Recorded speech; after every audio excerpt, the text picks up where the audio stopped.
and they watch whether Congress and the federal government are responsive to those needs. We're here now to listen to what is their take on where the industry and the government may be headed. The Department of Energy did a study that talked about the path to getting 20% wind generation capacity by the year 2030. This is where we've been since the year 2000, and I think if you take a look at where we are right now, we are matching for the last 2 years what natural gas generation capacity has added in the U.S. So 2008, we were 8,500 megs. This last year, we were just a little under 10,000 megs. That makes us the world leader in generation capacity from wind.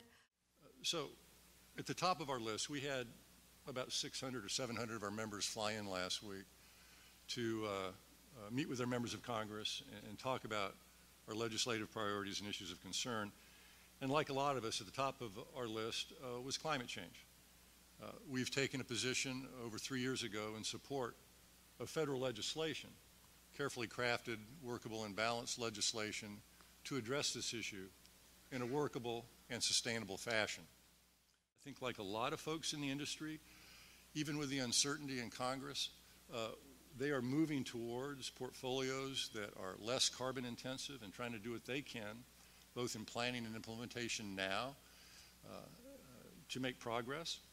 And so one of the things that we feel is an impediment is lack of comparable incentives for consumer-owned systems for renewables, both public power and our friends, the co-ops.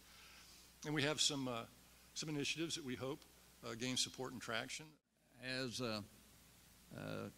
former Chairman John Dingell of the Energy Committee, Energy and Commerce Committee of the House of Representatives observed, if you try to regulate the power industry under the Clean Air Act, you're likely to see a glorious mess result in that. We also take note of the fact that each and every year the rules and requirements of the Clean Air Act will change. And therefore, we're not going to know what we have to deal with from year to year, therefore the uncertainty. Now, electric cooperatives have about 11% of all the energy that we use today is renewable. Now, part of that is hydro. But we have an increasing number of our members who are turning to renewable energy, and a lot of that, Denise, is wind, and as an answer to local needs. On transmission policy, we continue to oppose expansion of federal authority on siting of transmission. We opposed it in 2005, and we got the backstop siting model that to this date has not sited one power line. Generally, here the states have been the clear leaders in developing renewable policy. We do not oppose expansion of establishment of a federal RPS or renewable electric system.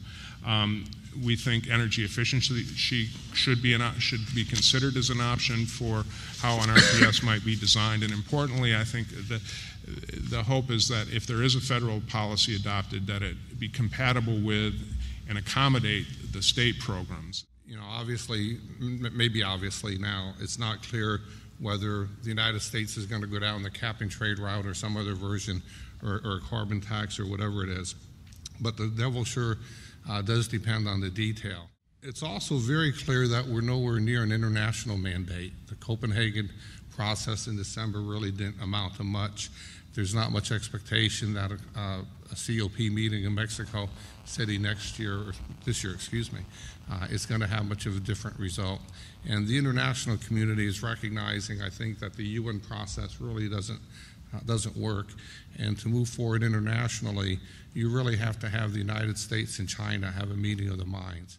One of the solutions, as has been mentioned before, is the future of nuclear and the future of carbon capture and storage. And I think, you know, there's legitimate questions of both the financial and the political viability of both technologies. I think you will agree that one of the major constraints on fully letting wind flower across America is transmission. The ability to site massive amounts of transmission to get it transported to where it's needed. Chuck made a statement about the importance of letting states decide and not ceding to the federal government the right to site transmission. I think regulators, and Chuck would agree, around the country that I talk to all feel very strongly that we have to move beyond where we are right now in terms of siting transmission on a control center by control center or basically basis to one that really moves to more region-wide, interconnection-wide planning, allocation of costs, and siting.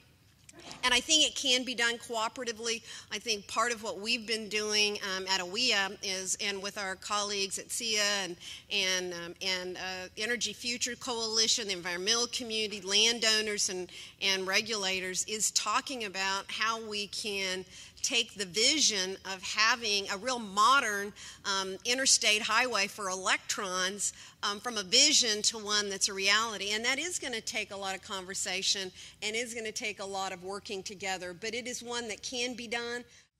I think one of the myths is that the states are the problem here, and I don't think that's necessarily the case in all cases. If you talk to particularly the commissions in the West, it's federal lands policy that is the biggest problem, or that they see is in developing transmission in the West. I think also if you talk to the folks in the coastal regions of the United States, particularly the East Coast, they see offshore wind as perhaps one of their best assets and where they want to think about investing. Also, a lot of the challenges that have happened to transmission have been at the federal level. The Federal Energy Regulatory Commission's cost allocation policy, the Seventh Circuit decision, other decisions by companies that have abandoned projects, not because of state recalcitrance, but by others. So I think it's a mixed bag, and I think it's unfair to think of the states. As I said, it would be our hope that with the planning effort that Chuck's group is leading, progress be made there at the regional level. But at this point, we're concerned that you need the complete package in order to move forward.